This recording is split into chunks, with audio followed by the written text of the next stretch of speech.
Olá, sou a Mariana Alvim, bem-vindos ao Vale a Pena, o meu podcast onde conhecemos as pessoas enquanto leitores, com o apoio da WUC, a maior livraria online portuguesa.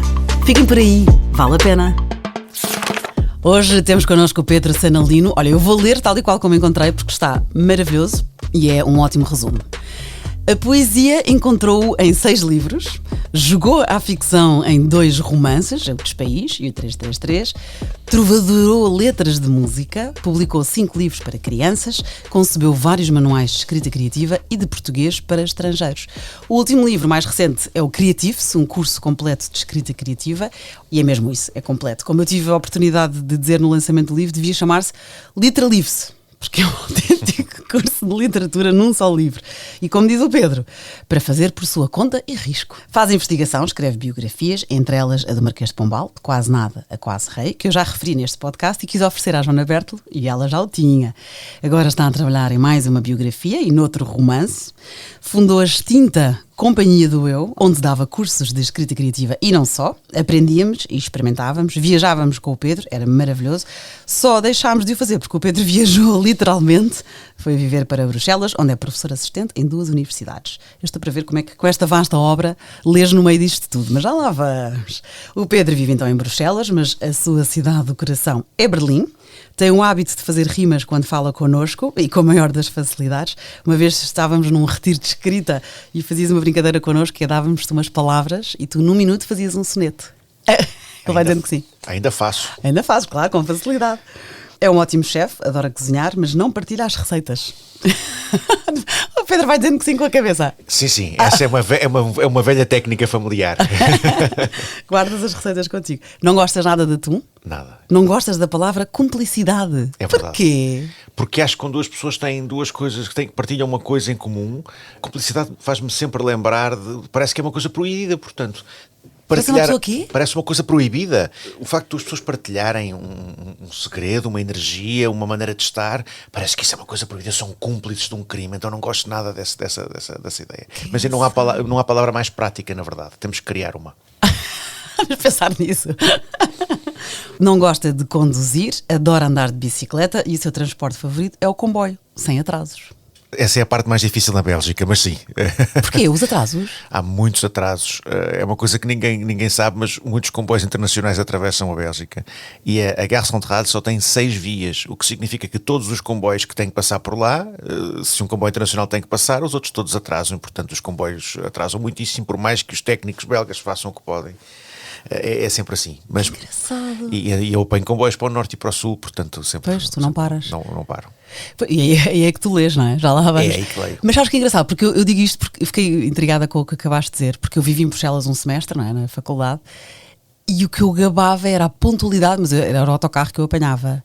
E era às 8h02 da manhã. E se eu chegasse às 8h03, eu já tinha perdido o autocarro. Sim. E às vezes cheguei às 8h01, que eu ficava zangada. Então eu tinha que estar lá às 8. O autocarro não é le bus, não chega atrasado. Sim. Não, os transportes públicos estão cada vez melhores, mas os comboios, coitados, eles fazem o que podem. Mas é difícil. És muito devoto de Santo António, adoras oferecer presentes, adoras bairros tradicionais e fazer conversa com as pessoas que trabalham nas lojas ou as pessoas mais idosas típicas desses bairros, dos locais. És das últimas pessoas que envia postais de Natal, confirmo, o máximo. E claro que infelizmente recebes poucos, também confirmo que mas meia culpa também. Tem que passar a enviar-te um postal de Natal. Tem que ser. É que realmente é muito querido. Na Holanda, os Correios têm um selo especial e um custo mais baixo para enviar postais de Natal. Os holandeses enviam, os alemães também. Toda a minha parte holandesa da minha vida e alemã, recebo postais dessas pessoas sempre. Os ingleses também fazem muito ainda. E postais de aniversário, às vezes ainda mando. Que giro. Sim, mas lá é mais frequente. Pois temos que retrazer, não é? Voltar. É verdade. Aqui com essa cultura. Pedro Sanalino, quando consegues tu ler? Antes de mais, é um prazer estar aqui. Bem-vindo. Obrigado, Mariana, é um prazer estar aqui. Quando consigo ler? Bem, em 3 momentos-chave. Os comboios, eu faço cerca de entre 6 a 8 horas de comboio por semana, portanto, nessa altura é o momento para ler. E levo sempre 2 livros. Às vezes já não sei em que língua estou a ler, sobretudo em português, claro, mas às vezes levo livros noutra língua e já me acontece não saber em que língua estou a ler. Lês francês também, claro. Francês, inglês, holandês consigo ler um jornal, mas enfim, aí estou consciente que estou a ler em holandês. Mas enfim, em francês e inglês muito habitual.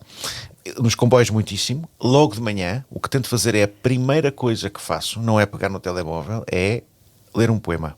1, 2 até o cérebro acordar. Isso é Antes do pequeno almoço. Antes de qualquer coisa, assim que os olhos abrem. Estão alguns livros de poesia na mesa de cabeceira, é a primeira coisa. E entrar dentro ao pequeno almoço também, qualquer coisa curta, e depois sobretudo à noite, depois do jantar, é a altura que eu gosto de ler, meia hora. Eu lembrava-me sempre do Eduardo Prado Coelho, que dizia que não conseguia pensar se não lesse pelo menos 2 horas por dia. É uma coisa que cada vez mais penso. E no meu caso, sendo professor de português, e sendo a minha língua materna que eu não tenho tanta ocasião de falar, o mergulhar numa página em português é muito importante. Às vezes já aconteceu, comprei nos alfarrabistas coisas que nós já quase não lemos, escritores que eu gosto muito, mas que são pouco falados, mas porque têm um estilo tão forte, com palavras tão densas, com uma página às vezes barroca, pronto, sei lá... o Camilo sempre, claro, mas outras coisas, o Teixeira Gomes, que foi presidente, e às vezes é só uma página, mas diz, pronto, estou em Portugal, na minha cabeça. Estou-me a estar a falar do vocabulário e a mantê-lo cá dentro. Exatamente. Que máximo. A autor preferido vai mudando com as estações, que eu gostei desta expressão. Sim, sem dúvida, sim. No inverno, num país frio, sabe muito bem ler com aquecimento central, com pouca luz lá fora, com uma vela acesa, um chá, sabe muito bem ler nessa altura. Acho que isso em Portugal é diferente. O inverno, apesar de tudo, tem mais luz, as pessoas, mas lá sabe muitíssimo bem aproveitar a falta de luz lá fora para concentrar e ler. E é uma altura em que leio muito também, sim. E no verão, claro, o verão é praticamente, eu sinto que só leio. Mas como para a investigação tenho que ler muito também, eu tento distinguir as duas coisas, não é? Passo muito tempo a ler manuscritos. Infelizmente agora no computador, que é menos interessante. Cansa mais. Cansa mais. E Thomas Mann agora também estás numa fase de favoritismos com o Thomas Mann e o Nikolai Gogol. Sim, o Gogol foi uma coisa louca, porque li todas as histórias de Petersburgo, li algumas delas mais do que uma vez, e As Almas Mortas, mas eu nunca li. É impressionante chegar aos 46 e dizer, mas meu Deus, como é que isto é possível? Eu não sabia que isto tinha sido escrito. É uma sensação maravilhosa. E o que me impressiona é a rapidez com que ele passa do cotidiano para o absurdo. É extraordinário. Por exemplo, o que me impressionou muitíssimo é o nariz, que é talvez o mais famoso. Sim, já foi referido aqui neste podcast. O nariz, mas podes contar. Sim, de repente, como é que alguma coisa que parece quase ridícula, como é que o nariz de repente tem vida própria? Aquilo tudo parece natural. Domingo vou a Bruxelas há uma ópera do Shostakovich com o nariz do Gogol. Estou muito curioso para ver. Não, até para ver como é que praticamente se pode fazer uma ópera sem cantar pelo nariz, é outra coisa curiosa, mas impressionou muito e sobretudo uma coisa que me interessa como escritor, que é a ligação com o real e a capacidade de andar dentro do tempo, que ele faz, por exemplo, noutras histórias de Petersburgo, é impressionante. Mas As Almas Mortas é um dos livros mais impressionantes que eu li na minha vida, e fiz com esse livro o que faço com os livros que gosto mais. Vou lendo devagarinho, paro, depois retomo não onde estava, mas 2 páginas atrás, depois, sabe, 2 passitos atrás, um passito lá à frente, é isso. É uma dança. Exatamente, é uma dança. E depois pulo de lado e disse, não, isto é para um momento, vou guardar isto para um momento mais importante. Pronto, então é para as férias agora. Olha, boa, Almas Mortas do Gogol, e também são Petersburg as histórias, não é? Sim. Boa, estou aqui a anotar para depois dizer todas as tuas recomendações. Com quem jantavas? Tu foi as refeições todas? Sim. Eu jantava com as minhas referências do passado. Eu jantava com o José Régio, que foi o poeta da minha adolescência, e depois foi por quem escrevi a minha tese de mestrado. Jantava uma boa... Ele era de Vila do Conde e foi para Porto Alegre, portanto tínhamos muitas opções gastronómicas, um bom peixinho em Vila do Conde, idosos grandes, ou então no Alentejo, e tínhamos muita coisa para falar sobre religião e sobre Fernando Pessoa. Eu acho que José Régio é das pessoas mais maltratadas em Portugal. Sobretudo os nossos críticos do modernismo dizem aquele furacão que foi o Pessoa. As pessoas esquecem-se que não tinha havido Pessoa se não fosse o Régio e o Gaspar Simões a publicarem na presença e a apanharem pancada durante anos. Isto acho que é uma das grandes injustiças. É uma das coisas que acontece em Portugal. Como dizia a minha avó, toda a gente nasce celebrérrima. E toda a gente se esquece que uma pessoa é feita do contacto com uma série de outros que desenvolveram, que puxaram, E isso aconteceu. Eu tenho tanta gratidão na minha vida como leitor e como autor a tanta gente, mas esquecemos que o Pessoa não teria existido. Os poemas não tinham existido, não tinham sobrevivido se não fossem esses dois homens e outros. Sim. Então, almoçava com ele, tínhamos muita coisa para falar e jantava com a Natália Correia. Aí um longo jantar. É uma das minhas paixões do tempo da faculdade. Tive o prazer agora de redescobrir por causa do centenário, com a magnífica biografia que acabou de sair na Contraponto. Da Filipa Martins, eu ia recomendar-te isso, já tens? Já tenho. Eu ia recomendar-te. É uma biografia extraordinária e eu já conhecia a Natália e descobri muitas coisas. Imagino que quem não conhecesse ficasse também, vá ficar assoberbado pela maravilhosa capacidade que a Filipa Martins tem de misturar a descoberta da Natália, o seu mundo interior, a sua relação com a sociedade portuguesa, a relação com os outros. É uma biografia completíssima. E depois tive a alegria de, como leitor, voltar a ler a poesia dela toda e de a fazer traduzir pelos alunos, quer em Gante, portanto para o holandês, quer em Louvain-la-Neuve para francês. E fazemos sessões que era um dos sonhos da Natália, era ser traduzida. Portanto, foi para mim uma experiência como leitor muito diferente, porque ouvir os poemas noutras línguas, em alemão também, pela Wiebke Stolt, foi uma coisa muito, muito impressionante. Portanto, jantava com ela. E o alemão é a língua, eu lembro-me, tive no liceu, já me esqueci de tudo, claro, que é a língua que mais vocabulário tem.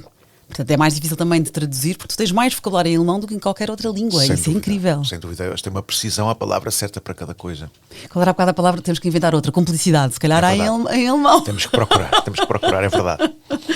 Mas pronto, olha, ia-te recomendar exatamente isso. Saiu agora há poucos meses a biografia da Natália Correia. Eu fui ao lançamento, foi a Lídia Jorge que apresentou, e fiquei cheia de vontade de ler a poesia dela também. Portanto, a Filipa Martins, a autora, eu já a convidei para este podcast, espero que venha em breve. Muito bem. Estou muito curiosa em conhecê-la. José Régio, tu falavas nele, que nasceu em Vila do Conde, 1901-1969, e ele trouxe, foi ele que solidificou com a tal revista Presença, que tu referiste, durou 13 anos esta revista, ele colançou esta revista com outros.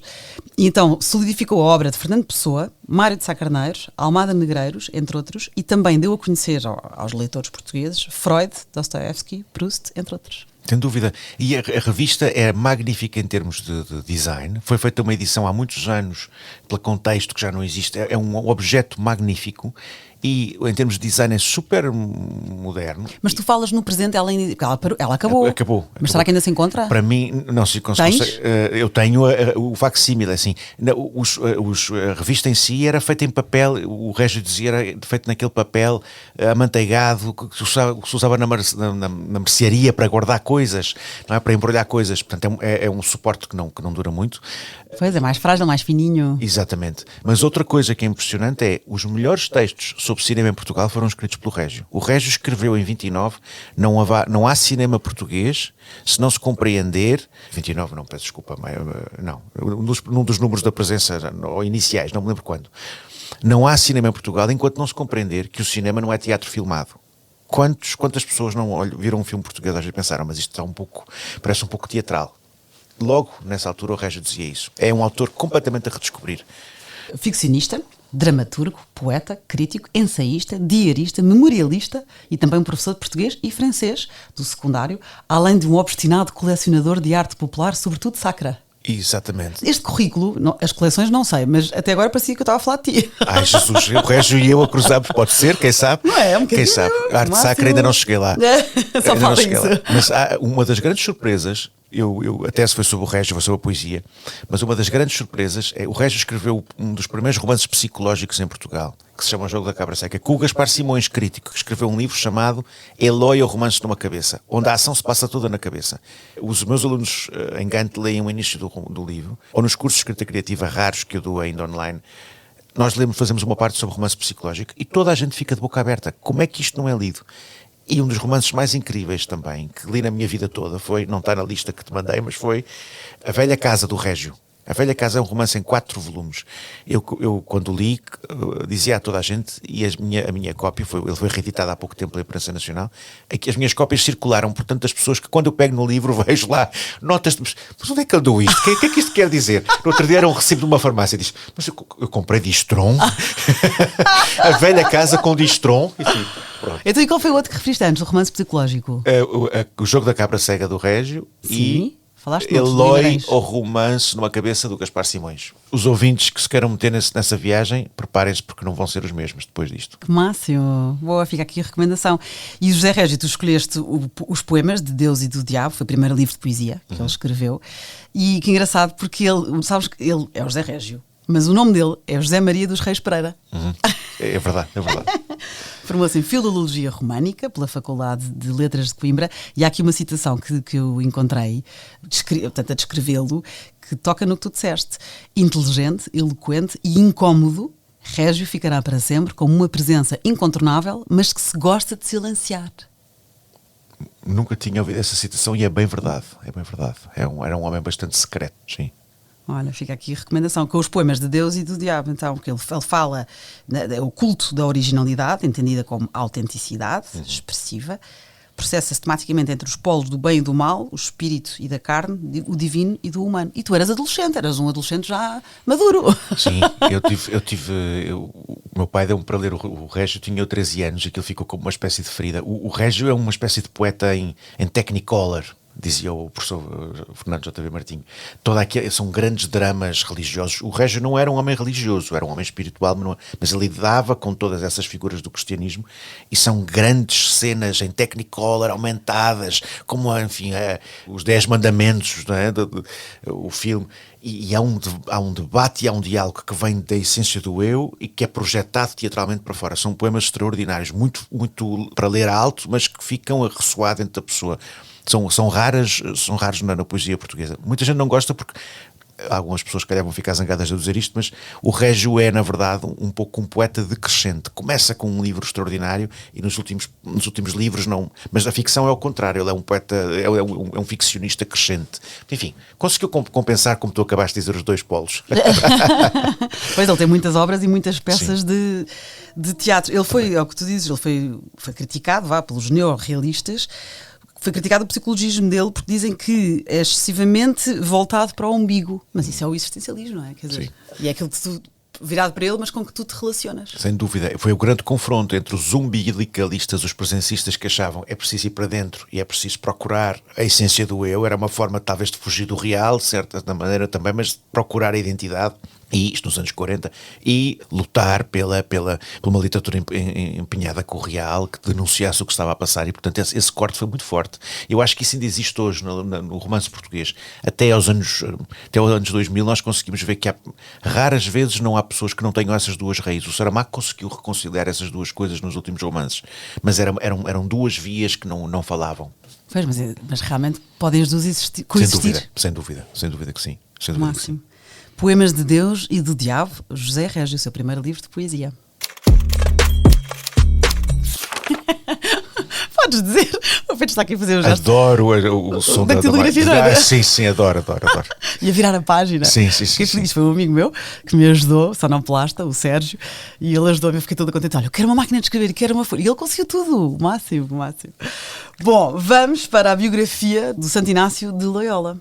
Foi a tua leitura entre os 17 e os 20 anos. Sim. Tu és muito erudito, muito cedo. Eu que percebi graças ao Régio. O Régio, num dos livros dele, não me lembro qual, falou de uma crise. É na Velha Casa. O Régio falava na Velha Casa de que aos 14 ou 15 anos tinha tido uma espécie de não me lembro das palavras dele, mas de bloqueio ou de crise existencial e mística. E eu tive uma situação dessas porque eu cresci numa família católica, mas não numa altura que disse nada disto existe. E os dramas do Régio eu sentia, eu lia os poemas e aquilo era exatamente o que revia-me, fazia-se diálogo interior. E depois aconteceu uma coisa curiosa, havia um padre novo na paróquia e que organizou uma viagem a Israel, e eu disse à minha mãe eu queria ir, eu era louco por história. Como vamos falar. Aliás, não, podemos já. Isto aqui deixei para um parênteses, porque foi a história ilustrada, a história universal ilustrada, passo a passo, que foi a tua leitura dos 10 anos. Portanto, tu cedo já eras interessado. Sim. Eu adorava a história, eu queria saber tudo, o que é que estava por trás de tudo. E então, enfim, com o prazer pela história, com essa história universal ilustrada que o meu pai me ofereceu, que eu conhecia. Era da Verbo, sabes que eu fui procurar, e agora há inúmeras versões, não é? Portanto, eu nem encontrei sequer um autor, aquilo devia ser um conjunto, porque era da Verbo. Encontrei o certa? Não é essa, era outra, era uma Qual? coisa das edições latinas, era aquilo que Pronto. vendia-se nos quiosques, era uma coisa, é difícil de encontrar até nos alfarrabistas hoje em dia. Pronto. Mas eu adorava, eu sabia partes dos livros de cor, de tanto os ler. Que máximo. Vai com 10 anos, que orgulho. A minha mãe ainda agora não sabe que nós na altura era preciso fazer fichas na escola primária, eu disse 10, mas acho que foi talvez mais cedo, até aos 9. Era preciso fazer umas fichas para preencher, porque nós íamos trabalhando durante o verão. Eu passei o verão fechado no quarto a ler a História Universal de trás para a frente. E quando chegou, eu disse: as aulas começam amanhã, não tinha feito uma coisa. Pensei, se a professora pede as fichas, eu estou tramado. Lembro-me da primeira aula, a lembrar-me do Carlos V e de tudo, mas não tinha nada para entregar. Graças a Deus ela nunca pediu as fichas, porque eu pensei, olha, eu vou-lhe dizer professora, eu estive a ler todo o verão, pronto. Fazia-te a tua primeira oral aos 9 anos. É verdade, era uma boa coisa. Escrito. Era uma boa coisa. Mas pronto, então, na verdade, isso levantou uma grande paixão por história, mas quando houve a hipótese de ir a Israel, eu fui sozinho, portanto, com os amigos dos meus pais, claro, os meus pais não fui com E já a família. com 17, 18? Não, com 14 anos, e, portanto, ir a Israel e ver todos aqueles sítios históricos, mas mais, aqui eu não estou a falar nisto por uma situação religiosa, eu sou um homem espiritual, já não sou um homem religioso, mas ver como leitor os sítios que conhecemos do Evangelho lidos naquela altura, no sítio onde eles aconteceram, é uma coisa, é devastador, porque conseguimos ver as coisas no espaço. E depois o encontro com o Santo Inácio teve a ver com a minha ligação com os jesuítas. O Santo Inácio tem uns exercícios espirituais. O Santo Inácio faz uma coisa impressionante e super moderna. É que nesse livro de exercícios, ele pede para, em cada parte do que estamos a ler, façamos a composição do lugar, imaginemos como é que as coisas são. Tem um exercício de imaginação. Fecha os olhos e imagina, então vem a Maria Madalena, como é que ela vem vestida? Isto é pôr a imaginação a trabalhar. Como o teu livro criativo. Há uma raiz, sem dúvida nenhuma, inaciana no que eu faço. Mas estamos a falar da biografia Sim. do Santo Inácio. A biografia é outra conversa. Isto é um outro livro. A biografia, que é uma coisa curiosa, Mariana, porque na verdade aquilo é uma biografia, não é? Não foi ele que escreveu. Exatamente. Ele ditou a alguém e não está na primeira pessoa, não é uma autobiografia que na verdade é uma biografia. Mas... Foi o Padre Gonçalves da Câmara. Exatamente. Ele falava com os seus companheiros. Exatamente. E este ouvinte escreveu as suas memórias. Tal e qual. E é um livro, independentemente das opiniões de cada pessoa, é uma das biografias mais importantes, claro, com as Confissões de Santo Agostinho, mas onde ele tem outra vez uma sondagem interior. Ele contava que estava a recuperar da perna partida, estava uma operação horrível naquela altura, não é? E estavam-lhe livros religiosos para ler. Ele não queria, só queria ler livros de cavalaria, mas o que é que ele sentia quando lia uma coisa, quando lia a outra? E, portanto, começa a distinguir o que é que se passa dentro da nossa cabeça com o certo tipo de leituras que fazemos. E esse livro marcou muito, porque há um lado de opções que ele fez na vida e de descoberta, mas, ao mesmo tempo, o que é que me provoca uma leitura que faço? Portanto, se calhar ele é o patrono do teu podcast, sem saber. E eu que nunca o li. Mas tu falaste na perna partida, não é? Porque ele foi para a guerra, ele nasceu no Castelo de Loyola, no País Basco, isto aí no século XV. Família nobre, seguiu a carreira militar e esse ferimento fê-lo parar e de repente deu a volta à vida dele. Começou a viajar pela Europa à procura de formação académica e espiritual e depois então fundou a Companhia de Jesus e é quem é hoje. Grande percurso. Descobriu mais cedo do que nós. Não, há bocado falavas no Gogol que descobriste tarde. É verdade. Não que é tarde, mas ele começou mais cedo. É verdade. Teve sorte. Maravilha. Fundador então da Companhia de Jesus, dos jesuítas, não é? Um dos maiores santos da história da Igreja Católica e depois, pronto, lá está, narrado então pelo português padre Gonçalves da Câmara. A biografia, eu até tinha escrito autobiografia, depois risquei o auto, porque pronto, Santo Inácio de Loyola. E tu leste isto também, ainda adolescente, mas já 17, 20, é o que eu tenho aqui na tua... Sim, por aí. Parte de um percurso, outro tipo de percurso que fiz. Mas isso fez-me logo ligar ao meu prazer pela autobiografia e ao meu prazer pela biografia. Portanto, aí ligou-se história e biografia e autobiografia, que é uma coisa que eu faço para mim próprio. A primeira que eu escrevi para mim próprio foi aos 18 anos, também num contexto mais religioso, e depois é uma coisa que eu faço frequentemente. Agora, um texto autobiográfico para mim, claro, entrou na poesia às vezes. O livro de poesia que eu escrevi, o segundo que publiquei, chamado, o terceiro na verdade, Biofagia, foi o segundo que escrevi, mas foi o terceiro que publiquei. É um jogo à volta da ideia de comer a própria vida, de comer um acontecimento autobiográfico. Portanto, aquilo que funciona como uma espécie de biografia falsa. Mas falsa neste sentido, porque o episódio autobiográfico é um pouco... está já a ser trabalhado, está já a ser comido no seu significado. Mas o que eu queria dizer é que a autobiografia representa para mim, como leitor e como escritor, um desafio. Eu gosto muito de ler autobiografias porque na autobiografia a pessoa está a jogar com uma coisa muito importante, que é, eu estou à descoberta de mim próprio. Isto é um espelho que vai até às vísceras e eu estou a partilhar isto com um leitor. É o tipo de livro que faz qualquer leitor pensar, isto tem a ver comigo? Já passei por isto? É realmente é quase como um policial. Nós no policial somos coparticipantes, andamos à procura da solução. Na autobiografia o livro faz-nos perguntar, isto aconteceu comigo ou não? É um diálogo muito profundo. Portanto, desde essa altura que fiquei muito, muito interessado em autobiografias, e também por isso algumas vezes dei cursos de autobiografia, e foi isso que abriu a porta ao meu interesse pelas biografias, também pela história. Portanto, é um género que eu não consigo largar, é um tipo de género que eu tenho como sempre, escritor e como leitor. sim, eu tenho sempre que estar a ler uma biografia ou uma autobiografia, sempre. Há sempre 2 livros e um deles é um desses. E o que é que aconteceu à tua autobiografia que escreveste aos 18? Estão todas guardadas, eu depois voltei a escrever, está guardada, um dia vou pegar nela. Tenho outra que está praticamente acabada, que escrevi quando tinha 20 e muitos, 30, quando começou a Companhia do Eu, e comecei outra há algum tempo, mas o que eu faço agora é, eu tento escrever um episódio autobiográfico em camadas, portanto, como ele aconteceu uma vez, e depois volto a colocar outra camada por cima, enfim, como uma bebinca autobiográfica. Portanto, neste momento é mais um exercício de escrita para mim próprio. Hei de um dia publicar uma, mas quando for muito velho, ou quando mais tarde, mas sim, mas interessa-me isso porque acho que é o livro que é uma espécie de boomerang, que é enviado para o leitor perguntar-se. E aí interessa menos. Eu não acredito na autobiografia de pessoas que acreditam todas, mas quer dizer, não me interessam autobiografias de pessoas que fizeram muita coisa. Basta uma autobiografia de uma pessoa que tem a capacidade de ir fundo no que lhe aconteceu. Tu queres um monólogo interior? Que seja um Queres diálogo. desabafo? Sim, que seja um diálogo com o leitor. Exatamente, é isso mesmo. Que toca em ti. E tu sentiste isso cedo, então, sobretudo logo aos poemas de Deus e do Diabo, não é? Voltando ao José Régio, e agora então a biografia de Santo Inácio de Loyola. Que maravilha! Outro livro que tu escolheste, Prémio Nacional de Literatura Argentina e o Prémio John F. Kennedy. Bumarzo, do Manuel Mujica Lainez. Lainez, como é que se diz? Lainez, acho que é Lainez, sim. Esse livro foi um terremoto na minha vida também. Eu escolhi livros que foram, parece que estamos a fazer uma espécie de biografia a partir de livros, mas esse livro foi um terremoto absoluto. Mariana, eu lembro-me de, já o li com 20 e muitos também, eu lembro-me de acordar mais cedo para ler o livro, de sonhar com o livro. Sim. O livro está todo desfeito. Eu tenho ainda essa cópia, mas eu li-o tantas vezes e ele viajou tanto comigo que está a desfazer-se. Então, quis há dias em Bruxelas, há lá perto de mim um sítio onde pessoas que reparam livros, e quis levar o livro e o senhor olhou para mim e disse-me assim: o senhor maltrata os seus livros, não?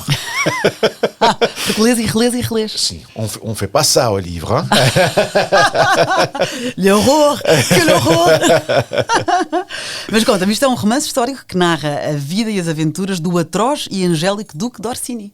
Sim, eu não sei como é que é de explicar o que este livro faz. Este livro entrou, claro, já está mais ou menos alguma coisa explicada para uma pessoa que gosta muito de história desde muito pequeno, e para uma pessoa que gosta enfim, deste caráter moral, ou dentro das personagens, ou da procura de si próprio. O livro tem isso tudo. Portanto, é a história de o que é que aconteceu. E existiram estes contos. Este conto tem um desafio, os ouvintes, se quiserem procurar agora, googlar, se estiverem fartos de ouvir e quiserem uma imagem para ver, procurarem o que é que acontece no jardim de Beaumarz. Há um jardim com umas figuras muito estranhas. Portanto, é a história deste homem, é um retrato do século XV, XVI, onde aparece uma das personagens, que é o Carlos V, que era uma das minhas grandes obsessões quando era criança. Curiosamente, que nasceu em Gante, onde eu trabalho agora. Portanto, está tudo ligado.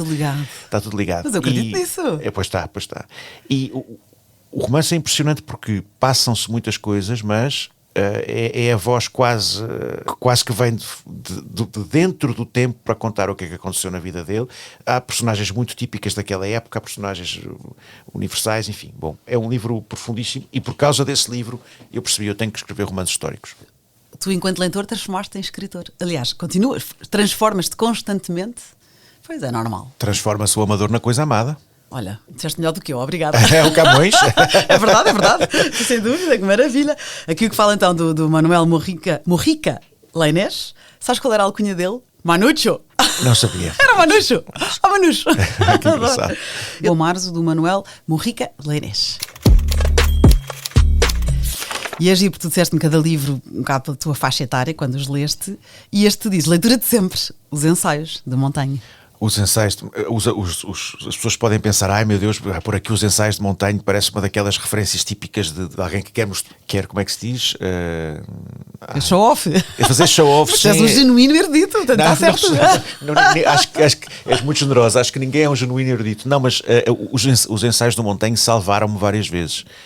Eu gosto muito do Montaigne, acho um homem que deixa tudo, que se põe a escrever no seu castelo, no final da vida, vários ensaios e tem muitos gatos. Eu acho que isto é não só a definição de um escritor, mas o sonho de uma pessoa, não é? Deixar o mundo e pôr-se a escrever, pronto. Século XVI. Sim, e os ensaios são alguns mais longos, mais curtos, mas têm uma forma magnífica.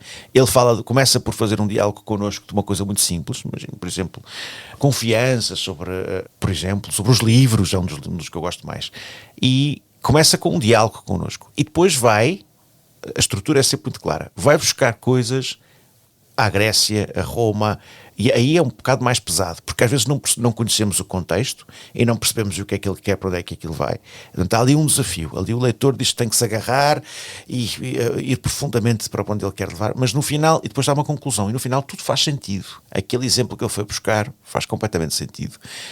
Mas essa primeira parte, o diálogo de alguém fechado num castelo, no Renascimento, a falar connosco, é realmente uma coisa impressionante. E é uma reflexão tão simples e profundíssima. Gosto muito do Montaigne e há alturas de solidão em que só o Montaigne consegue falar comigo. Uau! São vários os ensaios. Há o da doença, há o dos mentirosos, o da solidão, o da amizade, dos canibais, dos livros que já referiste, da vaidade, dos cheiros, são inúmeros. Sabes que vai haver, está já, a primeira edição integral feita em Portugal, vai ser publicada em 3 volumes, já foi em 2022, este ano o segundo, para o ano o 3º volume. Portanto vai haver tradução integral. Que magnífico. Dos ensaios do Montaigne. Ele é um filósofo, renascentista, escritor erudito francês. Olha lá, está erudito, vês? É considerado como o precursor do estilo literário ensaístico. E sabes que é engraçado? Eu estive aqui a estudá-lo. Já no século XVI ele sentiu uma necessidade que ainda hoje sentimos, ou por mim falo, já fui estudante e tenho 3 atuais estudantes em casa, não é? Os meus filhos. Ele criticou a educação livresca e mnemónica, propondo um ensino voltado para a experiência e para a ação. Acreditava que a educação livresca exigiria muito tempo e esforço, não é? O que afastaria os jovens dos assuntos mais urgentes da vida. Portanto, para ele, a educação deveria formar indivíduos aptos ao julgamento, ao discernimento moral e à vida prática. Eu adorei isto e pensei que tristeza, desde o século XVI que já nos fizeram pensar sobre isso e não chegámos lá. É verdade, temos tudo que aprender, é verdade. Mesmo. Agora, pergunta difícil. Poemas de Deus e do Diabo, nem vou falar nas histórias ilustradas de passo a passo, mas que fica aqui a recomendação, sobretudo então para muitas pessoas perguntam, muitos ouvintes, o que é que eu dou aos meus filhos, ou o que é que eu recomendo para as crianças, não é? E a história ilustrada passo a passo é um ótimo exemplo, uma ótima ideia, e há agora versões mais contemporâneas, e depois também depende da criança, da maturidade e do feitio, portanto aí acho que é subjetivo e é o que eu digo sempre, olha, pergunto se calhar ao livreiro, depende do seu filho. Mas então, Poemas de Deus e do Diabo, José Régio, Biografia de Santo Inácio de Loyola, Bom Marzo, de Manuel Morrica Lenês, como é que é? Manucho. E os Ensaios de Montaigne. Escolhe um. Escolho um. O Pedro abriu os olhos. Escolho o Régio. Ok. Poemas de Deus e do Diabo. E terás lido mais, não é? Ele tem tantas obras e tantas peças de teatro, leste imenso. Não, li o Régio todo, sim, posso dizer isso. Mas todo, os poemas, sim, os Poemas de Deus e do Diabo volta-se lá sempre. Sim, onde está o célebre Cântico Negro, não é? Ok, é de lá, muito bem. Eu, por acaso aqui anotei até, mas é tanta obra que depois as pessoas podem ir ao Google, mas é o Jogo da Cabra Cega, as histórias de mulheres, o Príncipe com Orelhas de Burro, as peças de teatro Benildo ou Virgem Mãe, enfim, são inúmeras, o Jacob e o Anjo. Então agora chegámos à altura em que eu te vou oferecer um livro. Que maravilha. Ao estudar-te enquanto leitor, conheço-te há muitos anos como escritor e felizmente tenho o privilégio de te conhecer pessoalmente, gosto da nossa amizade. Eu também. Eu pensei logo na biografia da Natália Correia, ainda para mais é recente, mas já lá foste, claro, e ainda bem, porque então eu trouxe outros. E até pedi ajuda a um amigo em comum que nós temos, que ele aconselhou-me, e ele sabia, o brasileiro, o Rui Castro, lançou agora A Vida por Escrito, Ciência e Arte da Biografia. Que maravilha, muito obrigado, Mariana. Eu sempre ouvi falar deste livro, ainda não conhecia. Quer dizer, conhecia, mas não nos tínhamos conhecido, é isso que eu quero dizer. Que bom, um guia de escrita de biografia pela mão do maior biógrafo da língua portuguesa. Que maravilha, muito obrigado. Quando alguém me dá um livro, eu peço, faz uma dedicatória, porque senão eu este livro não empresto, nem se está assinado. Esses não te devolvem com talões da farmácia. Já está de qual, do Distron. Obrigadíssima. Sou eu que agradeço, Mariana. Foi o máximo. Obrigada. Obrigado. E obrigada a quem nos ouve. Para a semana a mais.